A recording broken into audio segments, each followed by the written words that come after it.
अस्सलाम वालेकुम प्यारे स्टूडेंट्स, उम्मीद है आप लोग ठीक होंगे। आई थिंक मैं पूरे साल बाद जो है वो आपका इको 402 का लेक्चर जो है वो रिकॉर्ड कर रही हूँ, क्योंकि मैंने आपके इसके फ़ाइनल के तो रिकॉर्ड किए हुए हैं और बट मिड टर्म के भी 4 लेक्चर्स रिकॉर्ड किए हुए थे। तो पहले सेमेस्टर में जो बच्चे कर चुके हैं उनके भी जो है वो मुझे कमेंट रिसीव हुए थे, बट मैं नहीं कर पाई। लेकिन उम्मीद है कि मैं आपकी बार आपकी कंप्लीट कर दूंगी। सो चैनल को सब्सक्राइब ज़रूर कीजिएगा, वीडियो को लाइक और शेयर भी कर दें ताकि सबको पता चल जाए कि आपके इको 402 के लेक्चर अपलोड होना स्टार्ट हो गए हैं। ठीक, सो चलते हैं हम अपने लेक्चर नंबर 5 की तरफ, जिसमें हमने क्या पढ़ना है students, elasticities of supply and demand के बारे में। ठीक है, सो फोकस अपना सारा यहाँ पे कर लीजिएगा, जो भी आप काम कर रहे हैं वो छोड़ दीजिएगा। स्टूडेंट, हमारे पास पहला जो पॉइंट है इनकम इलास्टिसिटी ऑफ डिमांड है। ये क्या होती है? देखिए, इनकम इलास्टिसिटी ऑफ डिमांड ये मेजर करती है कि जब लोगों की इनकम चेंज होती है, यानी जब पैसे में उतार चढ़ाव होता है, ठीक है, तो किसी प्रोडक्ट की डिमांड फिर कितनी चेंज होगी। यानी अगर लोगों की इनकम बढ़ जाए तो क्या वो चीज़ें ज़्यादा ख़रीदेंगे, या फिर अगर इनकम कम हो जाए तो क्या वो चीज़ें जो है वो कम ख़रीदेंगे। इसी रिलेशनशिप को हम इनकम इलास्टिसिटी कहते हैं। ठीक है, अब यहाँ पर भी हमें जो बताया गया है यही बताया गया है। इनकम इलास्टिसिटी ऑफ डिमांड हमें क्या बता रही है कि इनकम में 1% चेंज होने से डिमांड कितने परसेंट जो है वो चेंज होगा। ठीक है, अब आपके पास यहाँ पर जो है एक फार्मूला दिया हुआ है। ये इलास्टिसिटी, इनकम इलास्टिसिटी का फार्मूला है del Q by Q over del I by I. ठीक है, या आप इसको इस तरीके से लिख सकते हैं, I by Q multiply del Q by del I. Del का मतलब चेंज होता है। ठीक है, फार्मूला आपने ज़रूर याद रखना है इलास्टिसिटी का, क्योंकि आपका एक जो है वो न्यूमेरिकल ज़रूर आता है पेपर में। अगर न्यूमेरिकल आपका शॉर्ट लॉन्ग में नहीं आएगा तो आपसे वो क्विज़ में ज़रूर पूछेंगे, बट मोस्ट इंपॉर्टेंट है ये इलास्टिसिटी। ये इलास्टिसिटी ऑफ इनकम का फार्मूला हो गया। याद रखिएगा कि इनकम इलास्टिसिटी के बेसिस पर गुड्स को 3 कैटेगरीज में डिवाइड किया जाता है। एक तो नॉर्मल गुड्स है, दूसरा सुपीरियर गुड्स है, और तीसरा इन्फीरियर गुड्स है। ठीक है, नॉर्मल गुड्स कौन से होते हैं? ये वो गुड्स होते हैं जिनकी डिमांड इनकम बढ़ने पर बढ़ती है। ठीक है, यानी इनकम बढ़ी और डिमांड भी बढ़ गई। फॉर एग्जांपल कपड़े हैं। ठीक है, अगर जैसे जैसे आपके पास ज़्यादा इनकम आएगी आप ज़्यादा कपड़े खरीदना शुरू कर देते हैं। फ्रूट्स हो गए, मोबाइल्स पैकेजेस हो गए। ठीक है, जब जब पैसा ज़्यादा हो जाता है तो लोग इन चीज़ों पर ज़्यादा खर्चा करते हैं। सुपीरियर गुड्स कौन से होते हैं? ये नॉर्मल गुड्स का ही एक स्पेशल टाइप है। इनकम बढ़ने पर इनकी डिमांड बहुत ज़्यादा बढ़ती है, मतलब इनकम बढ़ेगी तो डिमांड भी बहुत ज़्यादा बढ़ जाएगी। फॉर एग्जांपल कार्स आ गए, ब्रांडेड क्लॉथ्स आ गए, एयर ट्रैवल आ गए, एक्सपेंसिव फ़ोन्स वगैरह आ गए। ठीक है, जैसे आईफोन आजकल चल रहे हैं जो सबसे ज़्यादा महंगे हैं। ठीक है, तो लोगों के पास जितनी ज़्यादा इनकम बढ़ती है, ठीक है, तो फिर वो ज़्यादा से ज़्यादा खर्चा, ज़्यादा से ज़्यादा ब्रांडेड चीज़ें यूज़ करते हैं। तो जब इनकम बढ़ेगी तो लोग लग्जरी लाइफस्टाइल अडॉप्ट करते हैं। ठीक है, तीसरी बात है इन्फीरियर गुड्स। ये जो है सबसे इंटरेस्टिंग कैटेगरी है। इनकम बढ़ने पर इनकी डिमांड कम हो जाती है। ठीक है, मतलब इनकम बढ़ी और डिमांड कम। ये हमारे वाला हिसाब है जो हम जैसे नॉर्मल लोग हैं। ठीक है, हम चाहते हैं सस्ती से सस्ती चीज़ें, जैसे दाल, आटा, लोकल ट्रांसपोर्ट हो गई। ठीक है, यूज्ड क्लॉथ्स हो गए। क्योंकि जब लोग अमीर हो जाते हैं तो वो बेटर अल्टरनेटिव्स ले लेते हैं, बस से कार पर शिफ्ट हो जाते हैं। लेकिन हम जैसे जो लोग हैं वो क्या कर सकते हैं भाई, वो तो यही चाहेंगे कि जो जितना सस्ती से सस्ती चीज़ें मिल जाए हमें वो ही बेटर है। ठीक है, तो ये चीज़ें 3 टाइप की ये जो है वो कैटेगरीज है। तो आपने क्या करना है स्टूडेंट्स, ये इनकम इलास्टिसिटी का फार्मूला भी याद करना है और ये डेफिनेशन जो बताई ये भी याद करना है। अब आपके पास स्टूडेंट्स एक जो है ये दिखाई हुई है डायग्राम। इसमें लिखा हुआ income elasticity less than 1 but greater than 0 normal goods. यानी इनकम इलास्टिसिटी जो है वो 1 से लेस देन होती है बट 0 से ग्रेटर देन होती है, किस में? नॉर्मल गुड्स में। नेगेटिव इनकम इलास्टिसिटी मतलब इन्फीरियर गुड्स है, और इनकम इलास्टिसिटी ग्रेटर देन 1 होगी, 1 से ग्रेटर देन होगी किस में? सुपीरियर गुड्स में। ठीक है, ये चीज़ें क्विज़ में भी आपसे पूछी जाएंगी, तो याद रखिएगा। इसके बाद हम आगे आ जाते हैं। अब हम बात करेंगे क्रॉस इलास्टिसिटी ऑफ डिमांड के बारे में। ये क्या होती है? देखिए, क्रॉस इलास्टिसिटी ऑफ डिमांड हमें बताती है कि जब एक प्रोडक्ट की प्राइस चेंज होती है तो दूसरे रिलेटेड प्रोडक्ट्स की डिमांड कितनी चेंज होगी। मतलब एक चीज़ महंगी या सस्ती हो जाए, ठीक है, यानी चेंज होना होता है, चाहे वो महंगी हो या सस्ती हो, तो उससे जो रिलेटेड दूसरी चीज़ें होंगी उनकी डिमांड पर क्या इफेक्ट पड़ेगा। ठीक है, यानी एक गुड की प्राइस में 1% चेंज होने से दूसरे गुड की डिमांड कितने परसेंट चेंज होगी। ठीक है, तो स्टूडेंट्स यहाँ पे आपको एक फार्मूला नज़र आ रहा होगा। ठीक है, क्रॉस इलास्टिसिटी ऑफ डिमांड का। ठीक है, तो इसके हिसाब से फार्मूला आपने देखना भी है, याद भी रखना है अच्छे से। अब मैं आपको एक एग्जांपल देती हूँ यहाँ पर, जैसे कि बटर और मार्जरीन को ले लेते हैं। ठीक है, बटर तो आपको पता है मक्खन, और मार्जरीन क्या होता है? ये भी जो है वो एक वेजिटेबल बटर होता है। ये जो है वो नबाताती तेल या जानवरों की चर्बी से बनाई गई मक्खन-नुमा ग़िज़ा होती है, जिसे अक्सर मक्खन के मुतबादिल के तौर पर हम इस्तेमाल कर सकते हैं, ठीक है? और अगर बटर महंगा हो जाए तो लोग मार्जिन ज़्यादा ख़रीदने लगते हैं, ठीक है, उसके मुतबादल में। इसका नाम ही क्रॉस है तो इससे ही आपको वाज़ेह हो गया होगा। सो क्रॉस इलास्टिसिटी 2 टाइप्स की होती हैं, एक तो सब्स्टिट्यूट गुड्स होते हैं इसमें और दूसरा कॉम्प्लीमेंट्री गुड्स होते हैं, ठीक है। सब्स्टिट्यूट गुड्स कौन से होते हैं, यानी वो गुड्स जो एक दूसरे की जगह यूज़ हो सकते हैं। फॉर एग्जांपल टी की जगह हम कॉफ़ी यूज़ कर सकते हैं, बटर की जगह मार्जिन यूज़ कर सकते हैं, पेप्सी की जगह हम कोक यूज़ कर सकते हैं। मतलब अगर एक की प्राइस बढ़ जाए तो दूसरी की डिमांड बढ़ जाती है। क्लियर? तो इसलिए क्रॉस इलास्टिसिटी क्या होती है, पॉजिटिव होती है। कॉम्प्लीमेंट्री गुड्स क्या होते हैं, वो गुड्स जो एक साथ यूज़ होती हैं। For example car and petrol, mobile and SIM card, printer and ink. यानी अगर कार को इस्तेमाल करना है तो उसके साथ साथ हमें पेट्रोल भी यूज़ करना पड़ता है, यानी एक साथ यूज़ होते हैं।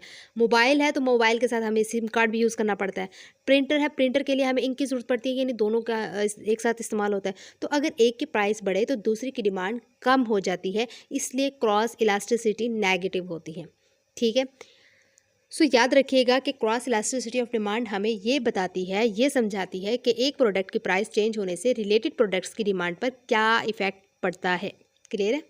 अब हम बात करेंगे प्राइस इलास्टिसिटी ऑफ सप्लाई की।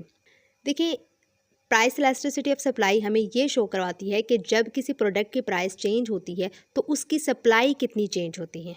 याद रखिएगा, ठीक है। यानी अगर प्राइस बढ़ जाए तो क्या प्रोड्यूसर ज़्यादा माल मार्केट में लाएंगे, और अगर प्राइस कम हो जाए तो क्या सप्लाई कम हो जाएगी, ठीक है। यानी प्राइस में 1% चेंज होने से क्वांटिटी सप्लाइड कितने परसेंट चेंज होती है। सो सप्लाई और प्राइस का रिलेशन यूजुअली पॉजिटिव होता है, मतलब प्राइस बढ़ी सप्लाई भी बढ़ जाएगी, प्राइस कम सप्लाई कम, ठीक है। ये पॉजिटिव क्यों होता है, क्योंकि जब प्राइस बढ़ता है तो प्रोड्यूसर्स को ज़्यादा प्रॉफिट होता है, वो ज़्यादा गुड्स मार्केट में सप्लाई करते हैं, इसलिए प्राइस और सप्लाई डायरेक्ट रिलेशन में होते हैं, ठीक है। सो याद रखिएगा कि सप्लाई इलास्टिसिटी को सिर्फ प्राइस ही नहीं बल्कि ये चीज़ें भी इफ़ेक्ट करती हैं, जैसे कि इंटरेस्ट रेट हो गया, वेज रेट हो गए, ठीक है, रॉ मटेरियल्स की कॉस्ट हो गई। अगर प्रोडक्शन महंगा हो जाए तो सप्लाई कम हो सकती है। क्लियर है बच्चों? इसके बाद स्टूडेंट्स हमारे पास यहाँ पे देख सकते हैं ये प्राइस दी हुई है, ये क्वांटिटी डिमांड है, ये क्वांटिटी सप्लाइड दी हुई है। आपके पास ये फार्मूला है ना, P by Q multiplied del Q by del P, ठीक है। यहाँ पे हमने क्या किया, सबसे पहले हमने पी की वैल्यू जो है क्या ली है, 80 ले ली है, ठीक है। यहाँ पे सेकंड से इन्होंने यूज़ किया हुआ है। इसके बाद जो आपने क्या करना है, पी की वैल्यू 80 ली है और क्यू की वैल्यू हमने क्या ले ली है, 20 ले लिया। मल्टीप्लाई हमने क्या करना है स्टूडेंट्स, -2/20।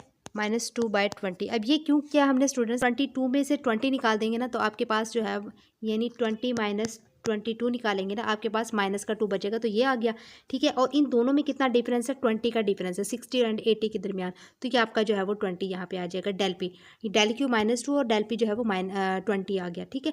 तो आपने जब इसको किया, जब सोल्व करेंगे -0.40 आ जाएगा। दोबारा देख लें, जब मैं इसको 100 के हवाले से करूँगी, ठीक है, मैंने 100 लिया और डिवाइडेड बाय मैंने क्या लिया, इसके साथ 18 लिया, मल्टीप्लाई। अब देखिए इन दोनों में कितना, 18 - 20 किया तो मेरे पास क्या आ जाएगा, माइनस का 2।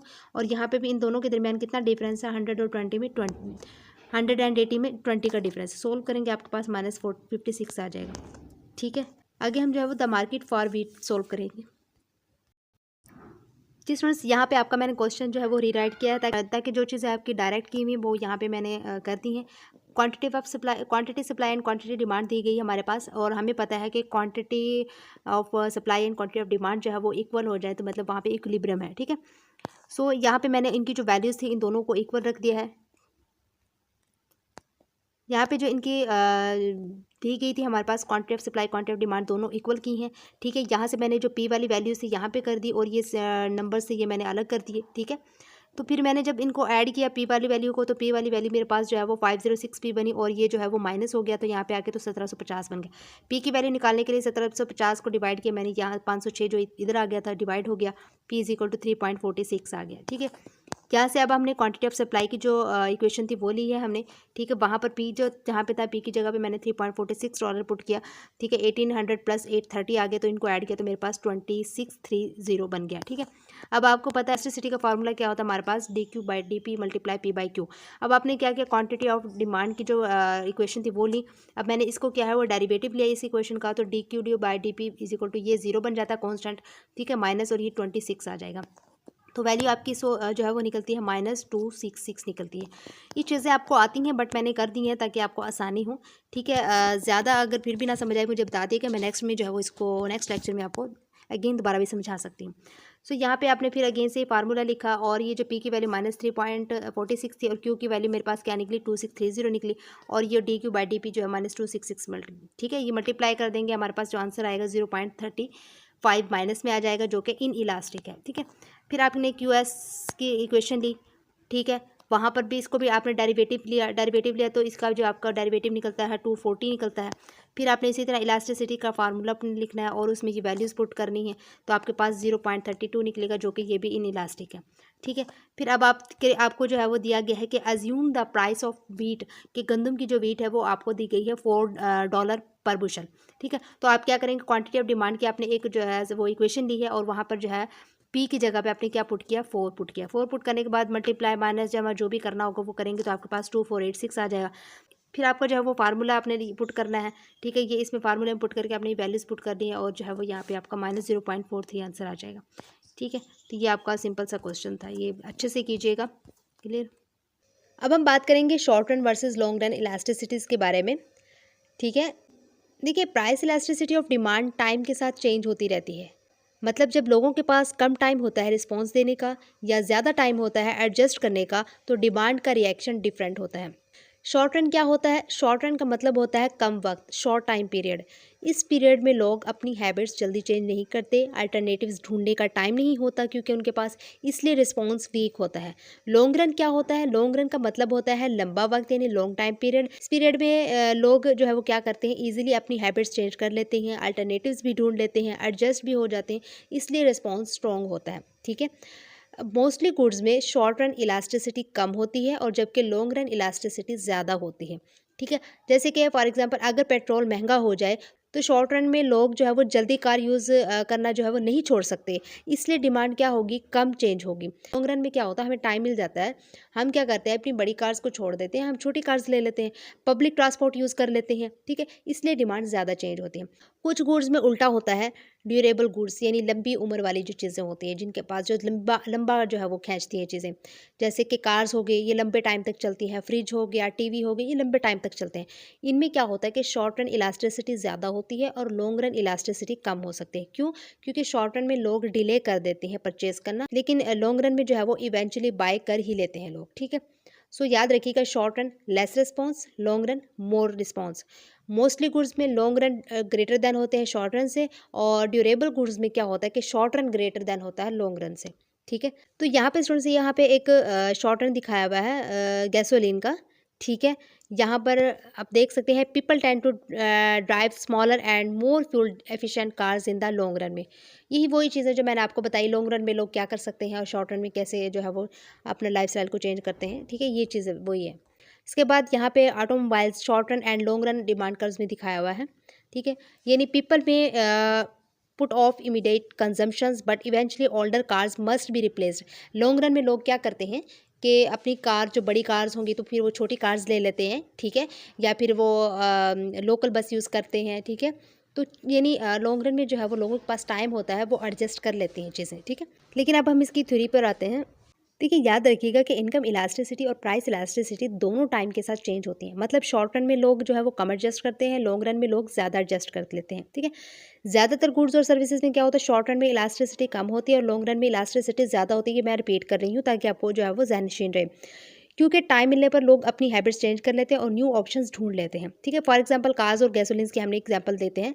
कार्स और गैसोलीन एक दूसरे से रिलेटेड होते हैं। कार्स में मतलब कार्स मीन ऑटोमोबाइल और गैसोलीन मतलब फ्यूल, इन दोनों को हम कहते हैं कम्प्लीमेंट्री गुड्स, ठीक है।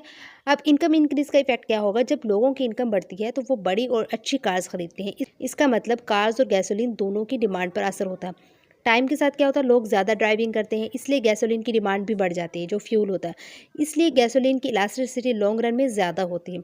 ऑटोमोबाइल का जो है वो बिहेवियर क्या होगा, देखिए, कार्स एक ड्यूरेबल गुड्स हैं, यानी जो लंबे टाइम तक चलते हैं, इसलिए बिहेवियर डिफरेंट होता है। शॉर्ट रन में लोग अचानक ज़्यादा कार्स खरीद सकते हैं, इनकम बढ़ने पर डिमांड जल्दी चेंज होती है। बट लॉन्ग रन में क्या होता है, लोग पहले से कार्स ले चुके होते हैं, अब सिर्फ जो है वो पुरानी कार्स रिप्लेस होती है, ठीक है, लॉन्ग रन में, इसलिए कार्स की लॉन्ग रन इलास्टिसिटी कम हो जाती है, ठीक है। तो याद रखिएगा गैसोलीन की शॉर्ट रन इलास्टिसिटी लो होती है जबकि लॉन्ग रन इलास्टिसिटी हाई होती है, जबकि ऑटोमोबाइल्स में शॉर्ट रन इलास्टिसिटी हाई होती है जबकि लॉन्ग रन इलास्टिसिटी लो होती है, ठीक है। अब हम बात करेंगे सप्लाई की। देखिए price elasticity of supply time के साथ चेंज होती है, मतलब शॉर्ट रन में प्रोड्यूसर्स के पास कम टाइम होता है एडजस्ट करने का, लॉन्ग रन में प्रोड्यूसर्स के पास ज़्यादा टाइम होता है एडजस्ट करने का। सो ज़्यादातर गुड्स और सर्विसेज में क्या होता है, शॉर्ट रन में सप्लाई इलास्टिसिटी कम होती है और लॉन्ग रन में सप्लाई इलास्टिसिटी ज़्यादा होती है। क्यों? क्योंकि लॉन्ग रन में प्रोड्यूसर्स जो है मशीन इंक्रीज़ कर सकते हैं, फैक्ट्रीज एक्सपैंड कर सकते हैं, ज़्यादा वर्कर्स हायर कर सकते हैं, तो इसलिए सप्लाई को एडजस्ट करना ईजी हो जाता है। सो याद रखिएगा कि कुछ गुड्स में उल्टा होता है, जैसे कि ड्यूरेबल में यानी जो लंबे टाइम तक चलती हैं, जबकि रिसाइकलेबल गुड्स जो दोबारा यूज़ होने वाली चीज़ें होती हैं, ठीक है, इनमें कुछ जो है वो उल्टा सिस्टम होता है। अब इन गुड्स में क्या होता है, इन केसेस में जब शॉर्ट रन में सप्लाई ज़्यादा फ्लेक्सिबल होती है और लॉन्ग रन में सप्लाई कम फ्लेक्सिबल होती है, ठीक है। सो रिसाइकल गुड्स में क्या होता है, जैसे कि जो स्क्रैप मेटल होता है, ठीक है, ये शॉर्ट रन में लोग जो है वो पुराना मटेरियल बेच देते हैं, सप्लाई जल्दी बढ़ जाती है, जबकि लॉन्ग रन में सेम मटेरियल लिमिटेड होता है यानी सप्लाई उतनी नहीं बढ़ती, ठीक है। सो ड्यूरेबल गुड्स का आपको पता ही कि शॉर्ट रन में स्टॉक अवेलेबल होता है, सप्लाई ज़्यादा हो सकती है, और लॉन्ग रन में प्रोडक्शन स्लो या लिमिटेड हो जाता है, सप्लाई ग्रोथ वहाँ पर कम हो जाती है, ठीक है। और याद रखिएगा जो टाइप्स ऑफ गुड्स थी वो मोस्ट गुड्स ड्यूरेबल्स या फिर जो है वो रिसाइकलेबल्स गुड्स होते हैं। अब मोस्ट गुड्स में क्या होता है कि short run supply low elasticity, long run supply high elasticity, but के रिसाइकलेबल्स में क्या होता है, शॉर्ट रन हाई होता है और जबकि लॉन्ग रन लो इलास्टिसिटी होती है, ठीक है। अब यहाँ पे जो है वो आपको डायग्राम्स दिखाई हुई हैं, ठीक है, short run and long run की। ये लिखा हुआ भी है कि primary copper short run and long run supply curves दिखाई हुई हैं। और ड्यू टू लिमिटेड कैपेसिटी में क्या होता है कि firms are limited by output constraints in the short run, in the long run they can expand, ठीक है। जबकि सेकेंडरी में क्या दिखाया हुआ है कि प्राइसेस इंक्रीज होती हैं तो provide an incentive to convert scrap, यानी जो रिसाइकलेबल जो हमारे होते हैं, ठीक है, उन गुड्स को हम क्या करते हैं, यूज़ करते हैं, और कॉपर इनटू न्यू सप्लाई, और in the long run this stock of scrap copper begins to fall. ये वही चीज़ें हैं जो मैंने अभी आपको बताई हैं, ठीक है। अब हम बात करेंगे weather in Brazil and the price of coffee in New York, ठीक है। कॉफ़ी की प्राइस जो न्यूयॉर्क में होती है वो सिर्फ न्यूयॉर्क की वजह से चेंज नहीं होती, बल्कि ब्राज़ील के वेदर का भी जो है वो इस पर इफ़ेक्ट होता है। देखिए ब्राज़ील दुनिया का एक बड़ा कॉफ़ी प्रोड्यूसर है। अगर ब्राज़ील का वेदर अच्छा हो तो ज़्यादा कॉफ़ी प्रोड्यूस होती है, सप्लाई बढ़ जाती है और कॉफ़ी प्राइस कम हो जाती है। अगर ब्राज़ील में ख़राब वेदर हो, बारिश या ड्रॉट हो, तो कॉफ़ी क्रॉप कम होता है, ठीक है, और सप्लाई कम हो जाती है, कॉफ़ी प्राइस बढ़ जाती है फिर, ठीक है। इलास्टिसिटी समझाती है कि प्राइस इतनी ज़्यादा क्यों चेंज होती है। कॉफ़ी की प्राइस इसलिए जो है वो ऊपर नीचे होती रहती है क्योंकि सप्लाई वेदर पर डिपेंड करती है और सप्लाई शॉर्ट रन और लॉन्ग रन में डिफरेंट बिहेव करती है, ठीक है। ब्राज़ील का वेदर सडन चेंज होता है और सप्लाई इंस्टेंटली एडजस्ट नहीं होती, प्राइस बहुत चेंज हो जाती है। ये तो शॉर्ट रन में है, लेकिन लॉन्ग रन में क्या होता है कि फार्मर्स जो है वो प्रोडक्शन एडजस्ट कर लेते हैं, नए ट्रीज़ लगाए जाते हैं, सप्लाई स्टेबल होती है, ठीक है। सो याद रखिएगा कि ब्राज़ील में जो है वो ड्रॉट हो जाए या कॉफ़ी कम आए तो न्यूयॉर्क में कॉफ़ी महंगी हो जाती है। कॉफ़ी प्राइसेस इसलिए अनस्टेबल होती हैं क्योंकि सप्लाई नेचुरल फैक्टर्स पर डिपेंड करती है और इलास्टिसिटी शॉर्ट रन और लॉन्ग रन में डिफरेंट होती है। आगे स्टूडेंट्स ये आपको दिखाया हुआ है अ फ्रीज और डॉट डिक्रीजेज द सप्लाई में शॉर्ट रन में क्या होता है, सप्लाई जो है वो इस कम्प्लीटली इन इलास्टिक हो जाती है, डिमांड भी जो है वो रिलेटिवली इन इलास्टिक हो जाती है, वेरी लार्ज चेंज आ जाता है इन प्राइस में, ठीक है। और इंटरमीडिएट रन में क्या होता है, supply and demand are more elastic होते हैं, ठीक है, और प्राइस पास बैक टू होती है, क्वान्टिटी पास टू हो जाती है, ठीक है। और लॉन्ग रन में क्या होता है, supply is extremely elastic and price falls back to P naught, ठीक है, यानी और जो है quantity increases to Q naught. ये चीज़ें वो चीज़ें जो आप अगर आपको थ्योरी समझ आ जाती है ना स्टूडेंट्स, तो आपको जो है ये डायग्राम समझने की इतनी ज़्यादा ज़रूरत नहीं पड़ती जब आपको उसका जो टॉपिक है वो समझ आ जाए। क्लियर स्टूडेंट्स, यहाँ पे आपका लेक्चर नंबर 5 कंप्लीट हो जाता है। उम्मीद है चीज़ें क्लियर हुई होंगी। इंशाल्लाह मिलेंगे बहुत जल्द नेक्स्ट लेक्चर में। इजाज़त दीजिएगा। Thank you so much and अल्लाह हाफिज़।